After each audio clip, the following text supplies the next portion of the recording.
नमस्कार. दिशा लाईव्ह न्यूजमध्ये मी दिनेश चौधरी आपणा सर्वांचं स्वागत करतो. बघूया आजचे ठळक वृत्त.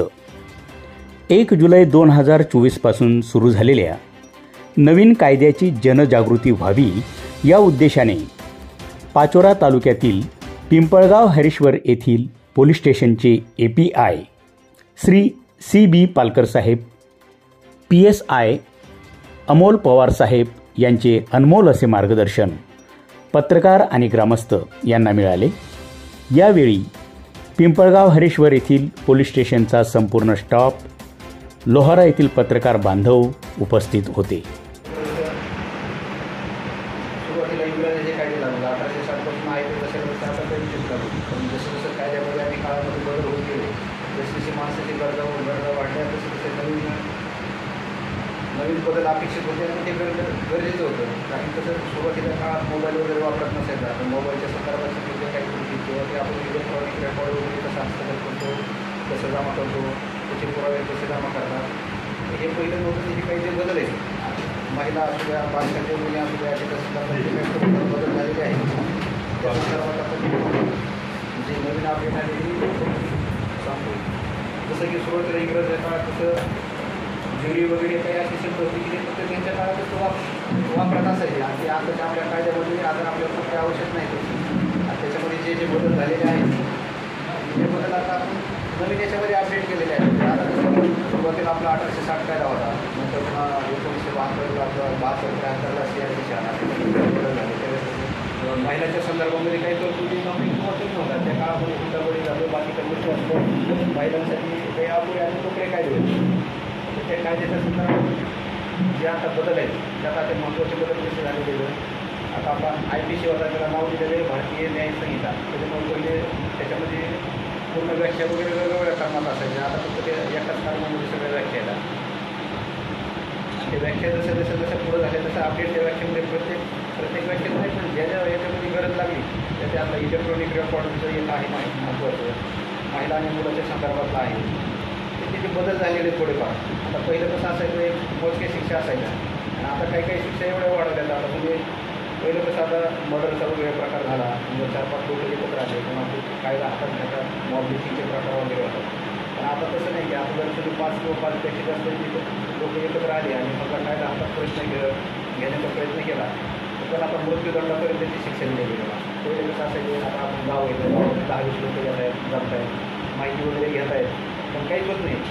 असा एक समज असायचा की आता या गोष्टीची जनजागृती आपल्या सर्वांपर्यंत हो आणि ती माहिती असावा.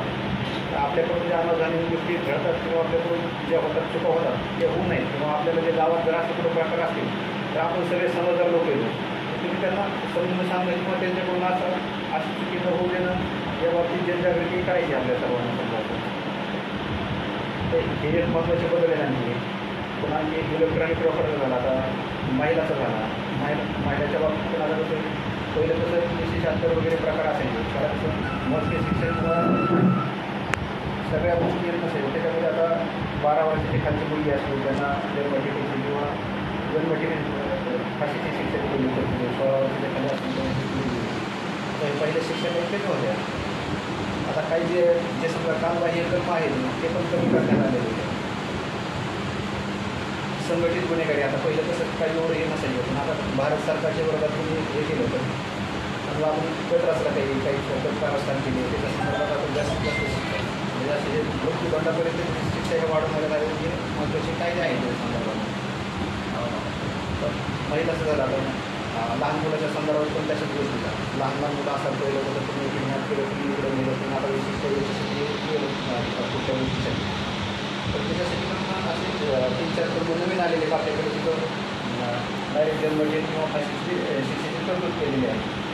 तसंच आता CRPCमध्ये पण नवीन बदल झालेले नाही. तुमचा पुरावा कसं जमा करता, काय करता, समजा आरोग्य अटक करताना तुमची काळजी घ्यायला पाहिजे. म्हणजे आता पहिलं कसं असायचं, आरोग्य अटक केला आणला इथं आता प्रत्येक गोष्ट कसं आरोग्य अटक केल्यानंतर पोलीस स्टेशनला माहिती असणार. तर तुम्हाला पहिलं नातेवाईकाला पण कळायचं, पण तुमची माहिती आता इथं पण माहिती असणार. प्रत्येक जिल्ह्याच्या ठिकाणी जे जिल्ह्यामध्ये जिथं आरोपी अटक आहेत तिथं तुम्हाला माहिती देत नाही. असं नाही की आता आमचा माणूस जिथं होता पोलिसाबरोबर गेला आहे, समजा त्यांना काही माहिती नाही समजा त्या गोष्टीची, तर तुम्ही तिथं पण माहिती करू शकता किंवा इथं पण माहिती करू शकता. म्हणजे जे असे महत्त्वाचे बदल आहेत ते तर आहेतच. तसं आपल्या फौजीसाठी पण काही काही गोष्टी आहेत. समजा 3 वर्षापेक्षा जर कमी शिक्षा असेल तर त्या समजा अटक वगैरे करायची असेल, समजा ते अटक करताना परमिशन घेणं हे ते जास्त समजा क्रिटिकल मॅटर वगैरे असेल तर त्याच्यामध्ये तुम्हाला कशी मदत करता येईल किंवा तुमची जी अडचणी आमच्याकडे कसं पोहोचता येईल त्या गोष्टी असतात समजा असं बऱ्यापैकी. आणि भारतीय न्यायिक संहितामध्ये पण आता काय बदल झालेलं. पहिलं कसं आता तुम्ही बोलला की एखादे साक्षीदार जबाब दिले किंवा आता तक्रार दिली उद्यामध्ये तुम्ही नाही मी ही तक्रार दिली नाही किंवा मी असं बोललेच नाही तर आता प्रत्येक गोष्टीचं कसं तुमचं व्हिडिओ चित्रीकरण होणार आहे. त्याच्यामुळे काय होतं कोर्ट काय करतं आरोपी आला नाही किंवा साक्षीदार आला नाही वगैरे कोर्ट काय करतात पुढची तारीख ठेवून द्यायची आहे. त्याच्यामुळे डिले व्हायचा न्याय मिळायला. आता कोर्टाला कंपल्सरी गृहीत धरायचा तो आलेला आहे कारण तो काय करतो त्यामुळे ज्याच्याकडे आहे त्याला न्याय मिळायला 8, 10, 12 वगैरे लागतात. त्याच्यात कोर्टात कंपल्सरी करून टाकतो ते याच्याप्रमाणे भारतीय नागरिक संहिताप्रमाणे तिथून समोरला येत नाही तुम्ही एकच लक्ष राहते काम व्हायची कमीत कमी वेळ 3 वर्षात 5 वर्षाला न्याय मिळाला पाहिजे तर ती कोर्टातून कंपल्सरी करून टाकली जाते. मी दिनेश चौधरी, दिशा लाईव्ह न्यूज, लोहारा.